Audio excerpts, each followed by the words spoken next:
Assalamualaikum warahmatullahi wabarakatuh. Waalaikumsalam, Kak. Oza ya yang beberapa hari yang lalu bikin janji sama saya untuk ada konseling hari ini. Iya, Kak, bener banget. Saya yang bikin janji sama Kakak waktu itu. Apa kabar Oza? Apakah Oza sehat? Bagaimana kabar Oza hari ini? Alhamdulillah sehat. Tapi ya ginilah, Kak. Sepertinya Oza sedang banyak permasalahan ya, gitu. Iya, Kak, bener. Oke. Dari data yang sudah Oza kirim melalui email saya kemarin, sebelumnya perkenalkan juga saya Claudia Parestu yang akan membantu konseling kita hari ini. Jadi Oza ada keperluan apa yang mungkin bisa saya bantu? Jadi gini, Kak. Saya tuh punya beberapa permasalahan gitu, Kak. Tapi nggak tahu mau cerita ke siapa. Saya udah mencoba cerita ke teman-teman saya, tapi ya nggak ada hasil. Makanya saya coba cerita ke kakak gitu. Baik. Tapi sebelumnya apakah Oza sudah pernah mengikuti konseling? Belum pernah sih, Kak. Baru pertama kali ini. Gitu ya, Oza. Baik, sebelumnya saya akan coba jelaskan terlebih dahulu konseling itu dan beberapa azasnya ya. Di sini saya sebagai konselor dan Oza sebagai konseli. Dalam interaksi ini mengarahkan kepada pengembangan potensi atau pemecahan suatu permasalahan dari konseling itu sendiri. Dalam konseling ada 3 azas ya Oza ya. Yang pertama azas keterbukaan, klien bebas bercerita. Yang kedua azas kesukarelaan, klien dan konseli saling bercerita secara sukarela tanpa adanya tekanan ya Oza.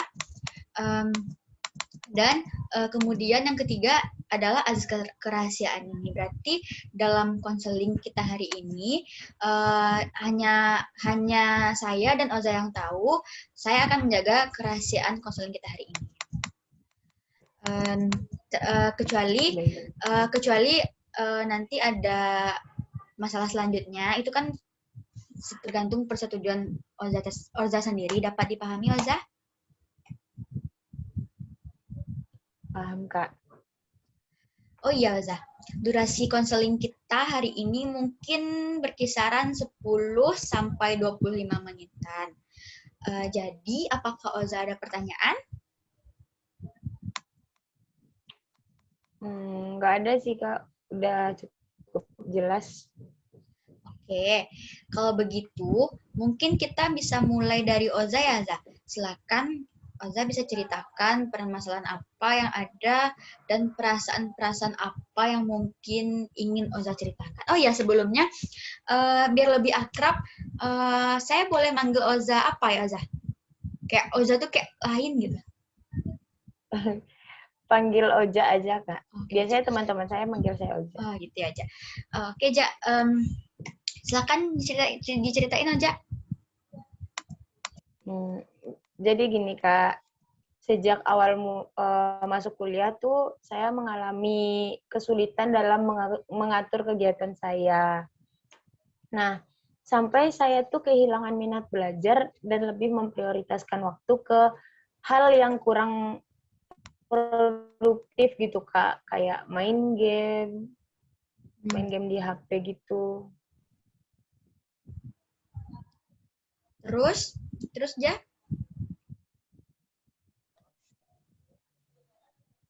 Jadi ya jujur saya merasa bersalah sih.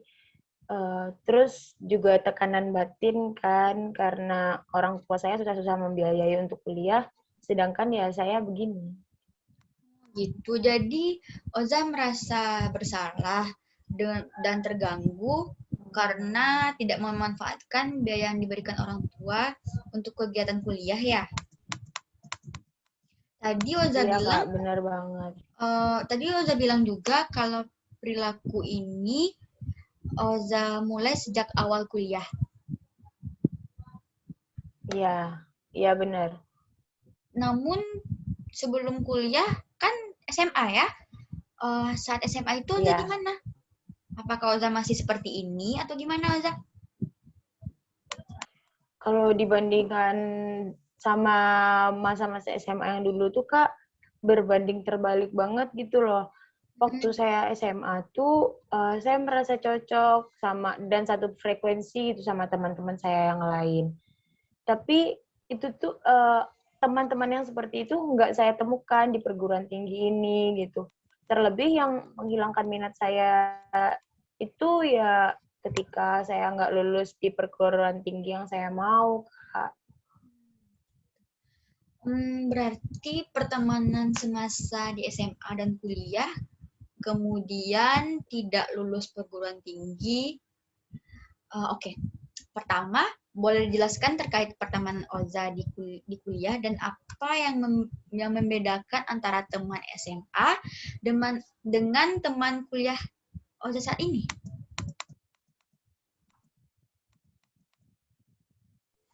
Sebenarnya teman-teman di kuliah ini baik-baik sih, Kak. Cuman ya karena yang tadi itu loh, mungkin karena saya memang tidak mau kuliah di sini dan bukan di kampus yang sekarang gitu loh. Terus ya saya jadi merasa kehilangan minat untuk belajar, bahkan bersosialisasi dengan teman-teman saya di kampus. Um, berarti Oja merasa tidak memiliki minat dalam bersosialisasi dengan teman-teman karena pada awalnya Oja itu memang tidak punya keinginan gitu ya berkuliah di univ tersebut. Jadi mengapa Oja bisa duduk di bangku kuliah di sebuah universitas ini dan apakah ada paksaan atau bagaimana sebelumnya? Oja boleh Oja ceritakan kembali?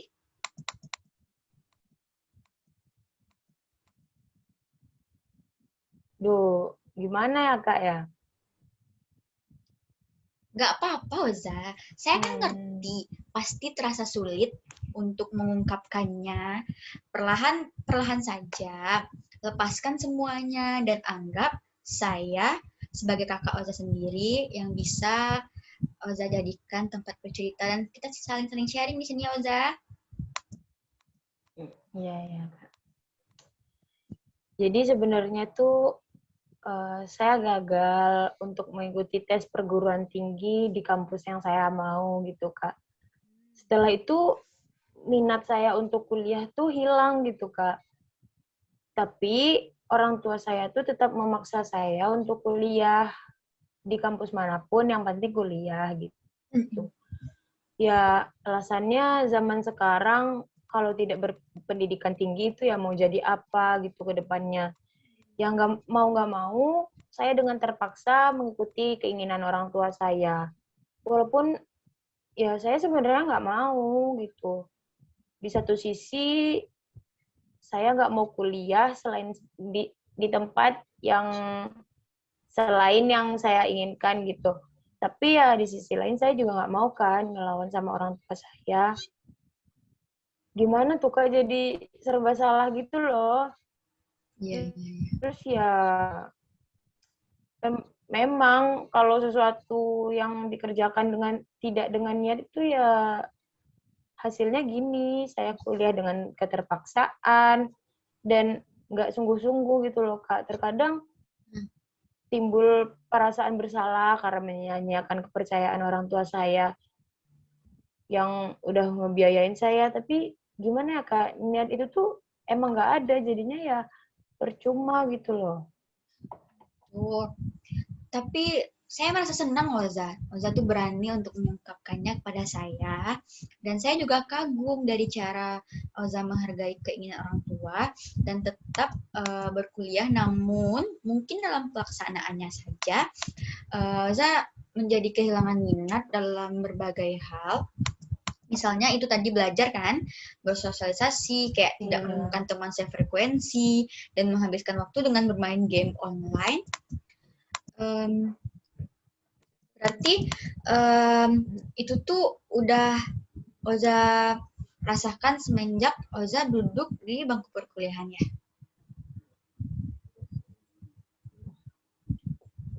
Betul, Kak.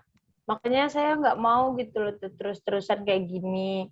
Tapi bingung juga mulai dari mana gitu loh, Kak, ngebaikinnya.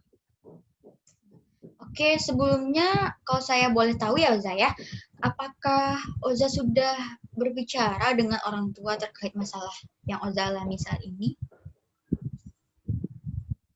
Nah, itu Kak, sampai sekarang tuh saya belum berani cerita ke orang tua saya. Oh, jadi begitu.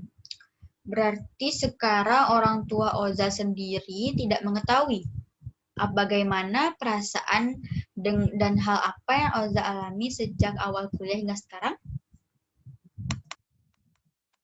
Betul, Kak. Baik, kalau begitu apakah ada tindakan lain yang sudah Oza lakukan untuk mengatasi permasalahan yang Oza alami ini? Nah, itu tadi Kak, saya sebenarnya udah mencoba mau berubah dari memperbaiki manajemen waktu dulu. Ternyata saya mengalami kesulitan tuh. Mungkin karena sudah terlalu terlambat untuk memperbaikinya ya. Saya juga bingung sih Kak, setiap saya mencoba untuk misalnya dalam sehari itu mengatur waktu untuk belajar gitu, ternyata tetap gagal. Malah tetap lebih banyak waktu yang terbuang untuk bermain game online gitu. Gitu ya. Baik, di sini sudah mencoba namun masih gagal ya. Tadi Oza mengatakan Iya Kak. juga kalau waktu banyak terbuang untuk bermain game. Sebenarnya apa makna yang Oza dapatkan dari bermain game tersebut? Apakah untuk kesenangan semata atau sebagai pelarian atau emang kesenangan aja gitu, Oza? Emang bener sih Kak, karena hati saya ini tidak ada untuk kuliah di kampus yang sekarang ini, jadinya saya kayak mencari pelarian gitu untuk bermain game. Dan ternyata dengan bermain game tersebut itu saya kayak bisa melupakan sejenak saya itu tadi karena tidak bisa berkuliah di tempat yang saya inginkan gitu. Oh, jadi gitu ya, Oza. Oza merasa bahwa bermain game adalah cara untuk terhindar dari keinginan akan kampus yang Oza impi-impikan. Benar begitu, Oza? Iya, Kalau benar boleh Kak. saya tahu lagi, Ya, berapa rata-rata durasi Oza dalam sehari untuk bermain game online tersebut?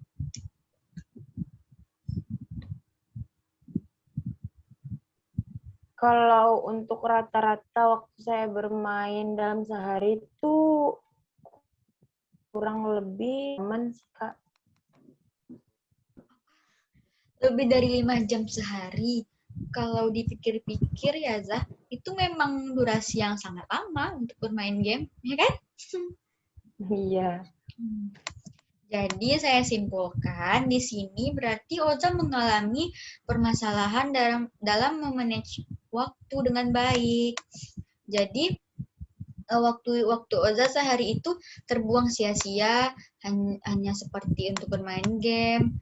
Yang mana tadi Oza katakan kalau game salah satu pelarian yang Oza lakukan atas tidak sesuainya keinginan dalam hati Oza, ya kan? Terus Oza sendiri dalam memilih perguruan tinggi terpaksa atau karena tuntutan orang tua?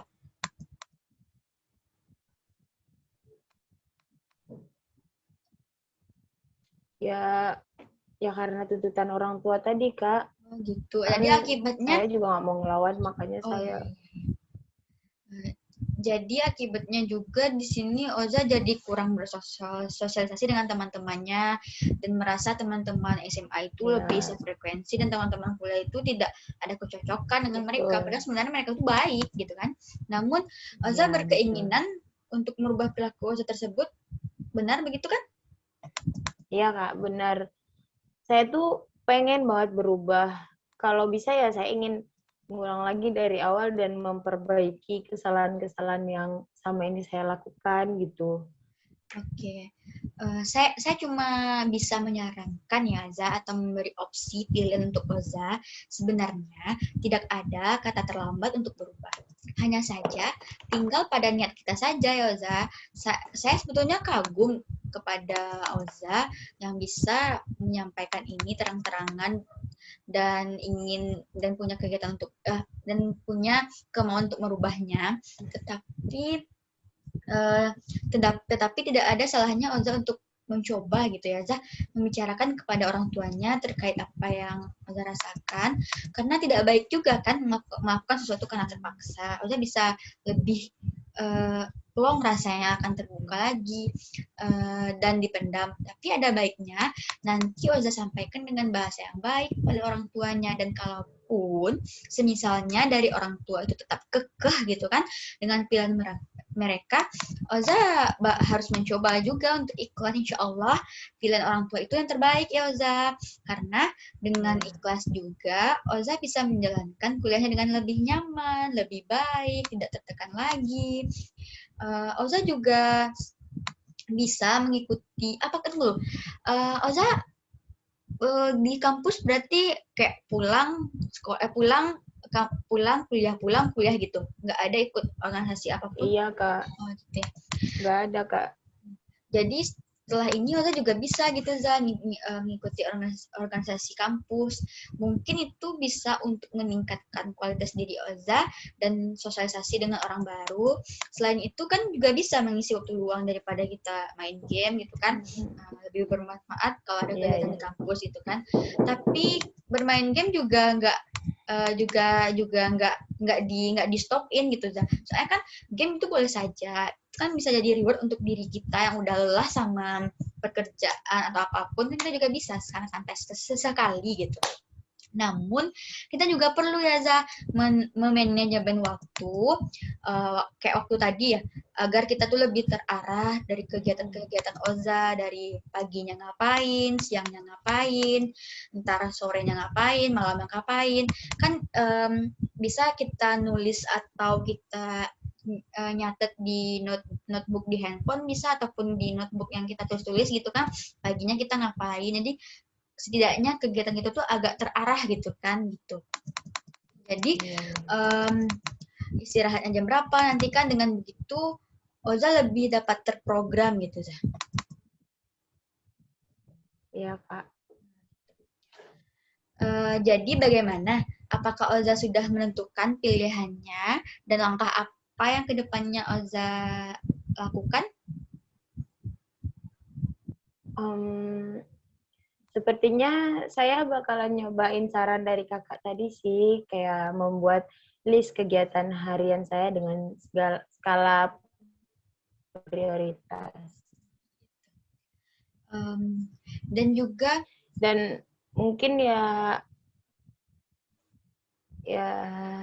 mungkin juga ada baiknya juga ya Kak, saya membicarakan isi hati saya ini ke orang tua saya. Karena ya memang saya belum pernah sebelumnya untuk curhat masalah ini ke orang tua saya.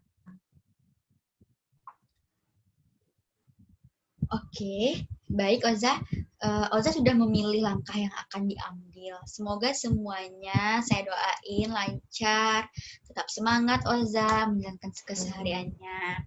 Baiklah, bagaimana kalau saya boleh tahu bagaimana perasaan Oza ketika sudah menyampaikan semua keluh kesah di hatinya dengan berbincang-bincang melalui sesi konseling kita hari ini? Alhamdulillah banget nih Kak, saya merasa lebih lega setelah mengutarakan ya apa yang saya pendam selama ini kepada kakak. Ternyata memang benar ya Kak ya, ketika kita berani mengutarakan isi hati, paling tidak itu kita sudah mengurangi unek-unek yang kita simpan selama ini, dan itu menjadi saya merasa lebih lega gitu. Gitu ya, Za. Alhamdulillah kalau begitu ya Za, saya aminin semua doa-doa Oza. Tapi betul sekali ya, Zat. Untuk mencari tempat atau orang yang tepat itu cukup sulit, Za. Tapi kalau Oza ada permasalahan lagi, mungkin yang akan ceritakan nantinya, Oza boleh datang lagi kepada saya. Saya siap kok dengerin cerita Oza, bantu Oza dalam pemecahan masalah Oza. Iya, ya Kak, makasih banyak ya Kak atas solusinya. Iya, sama-sama Oza. Baik, mungkin sebelum mengakhiri sesi konseling kita hari ini, apakah Oza ada pertanyaan?